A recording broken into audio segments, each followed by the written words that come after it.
ప్రత్యేక దృష్టి సారించాలని నగరపాలిక సంస్థ కమిషనర్ ధ్యానచంద్ర అధికారుల్ని ఆదేశించారు.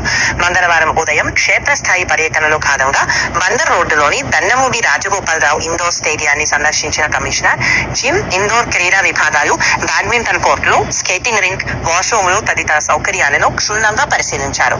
క్రీడాకారులు, యువతకు అత్యుత్తమ సౌకర్యాలు అందేలా చర్యలు తీసుకోవాలని, జిమ్ పరికరాలను సక్రమంగా నిర్వహించి వినియోగానికి సిద్ధంగా ఉంచాలని ఆయన సూచించారు.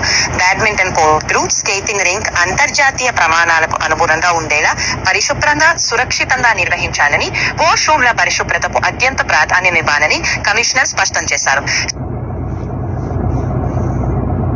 వారిలో క్రీడా మౌలిక సదుపాయాల నిర్వహణపై ప్రత్యేక దృష్టి సారించాలని నగరపాలిక సంస్థ కమిషనర్ ధ్యానచంద్ర అధికారుల్ని ఆదేశించారు. మంగళవారం ఉదయం క్షేత్రస్థాయి పర్యటనలో భాగంగా బందర్ రోడ్డులోని దన్నమూడి రాజగోపాలరావు ఇండోర్ స్టేడియాన్ని సందర్శించిన కమిషనర్ జిమ్, ఇండోర్ క్రీడా విభాగాలు, బ్యాడ్మింటన్ కోర్టులు, స్కేటింగ్ రింక్, వాష్రూములు తదితర సౌకర్యాలను క్షుణ్ణంగా పరిశీలించారు.